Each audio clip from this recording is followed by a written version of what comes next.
mean, why not? Scrappy 8350. Scrappy got a little scrappy? All right, let's hear it. Okay, I know it sounds awful, but bear with me. Bring a bear with me. Can we bring up a bear? Here's the bear.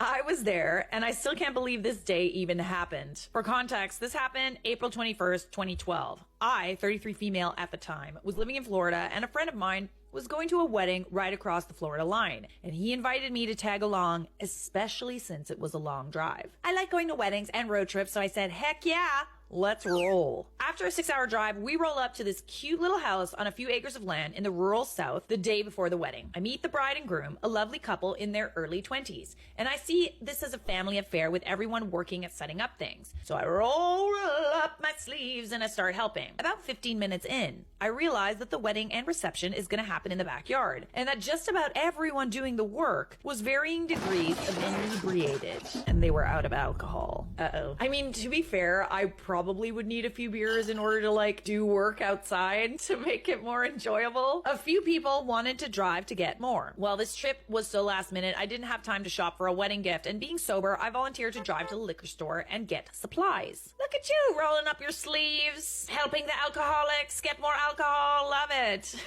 As I'm starting the borrowed truck, the groom and groomsmen hop in, and that's when I learn the groom has cold feet. We're telling someone that we barely know this information. At least I chose to be gracious and believe that because he leans over to me and says something to the effect of, why are you just showing up now, right before my wedding day? As if I'm there to taunt him about his decision to get married. No, sir. I told him that his cold feet is his and his fiance's business. Not my monkey, not my circus. I shut him down firmly and quickly and set firm boundaries. Ooh. I still fail to understand why you punched the bride and not the groom, because it sounds like they both deserve a punch. I spat everywhere. Like, at this point, I'm like, why didn't you punch the groom? Because, like, groom kind of also deserves a punch. You know what I'm saying? This did the trick because we all had a fun time the rest of the day, and I stayed near the bride the rest of the time. The next day, the weather turned bad. Ooh, a little rainstorm to add to the drama. Like, the couple had to move the ceremony inside the living room due to the rain. So there we all were, squished inside, but it was cozy and cute, and the ceremony goes off without a hitch.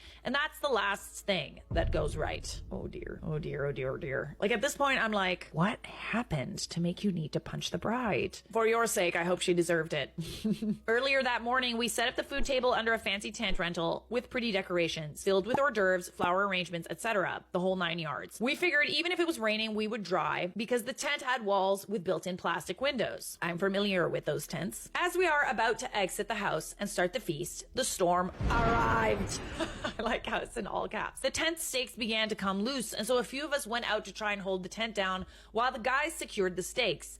But as I grabbed the closest part of the tent near me, the wind pulls both me and the tent up into the air a few feet. This part is captured on video, but I'm wrapped in the wind-blown tent, so all you see is my feet. I'll try to post the tent pics here, though. Oh god, we've got pics? Oh, we've got pics. Oh yeah, those are some pics. The storm blows out just as quickly as it blew in, and there we were, me and 3 groomsmen soaked to the skin and painting. Oh, not painting, panting. You're panting, not painting.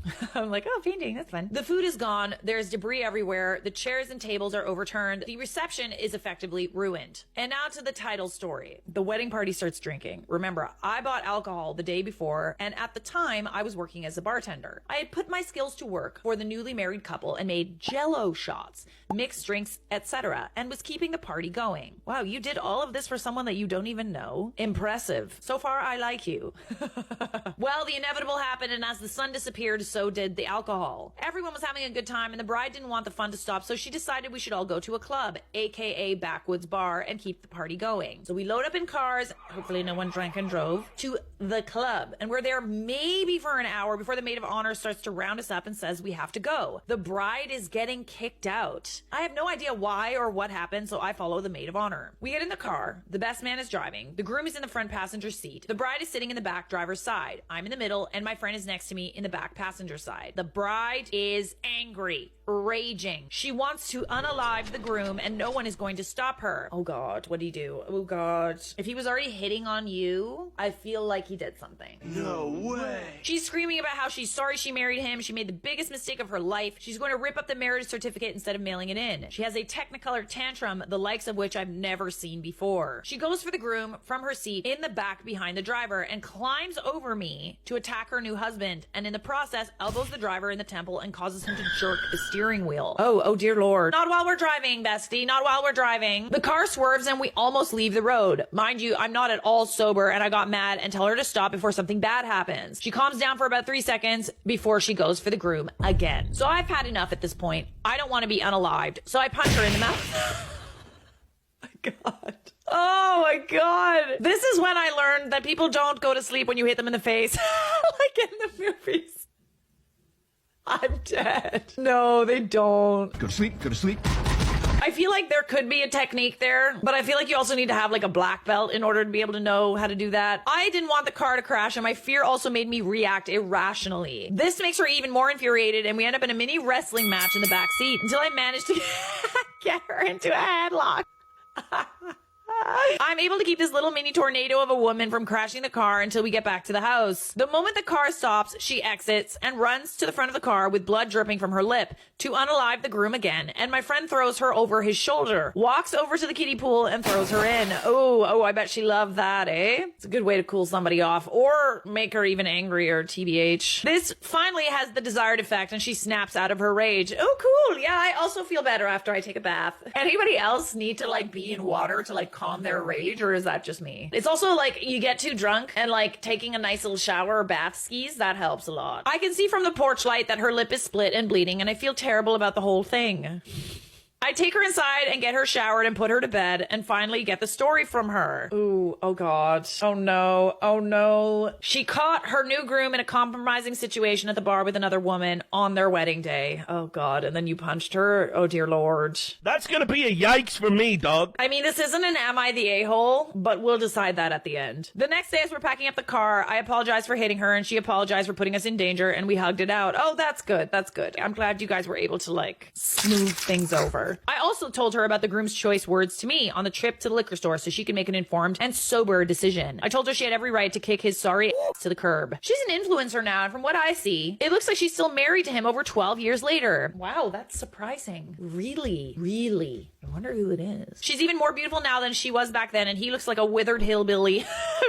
Keeps his spit can nearby. They have adorable children and the pictures online are idyllic, but I don't have any faith that the groom changed his ways, only that he got better at hiding his shenanigans. My goodness. Honestly, at this point, I feel like you should have punched the groom and not the bride. But like, I guess you didn't have that sort of information beforehand. You're not asking if you were the a-hole. I feel like in this situation, you acted under duress. I'm not sure if punching the bride was the best thing to do, but also like, what would you have done otherwise, really? Strap her in. The headlock was a good choice. To be honest, I feel like she was acting reasonable, everything considered. Like, that is really the only reasonable response to catching your groom with another person on your wedding day. Florida, I don't need to read on, but I will. Why does everything like this always happen in Florida? I really hope Charlotte covers this story in one of her videos. Ask and you shall receive. Her reactions will be so hilarious. I'm sure she'd try to sleuth out who the bride is. You guys know me too well. So what the groom did was bad enough for the bride to try and get everyone into a ditch beside the road, but not bad enough to divorce him. Okay. I mean, that's a good point. Like, if you were this mad, bestie, you really should not have stayed with this person. You had a right to be mad. Like, definitely. At this point, you're an a-hole for staying with him, Miss Bride, Miss Thang. This is the kind of story you read with a hick twang. Listen here. I could have. There's a lot that would have been really funny with a hick twang.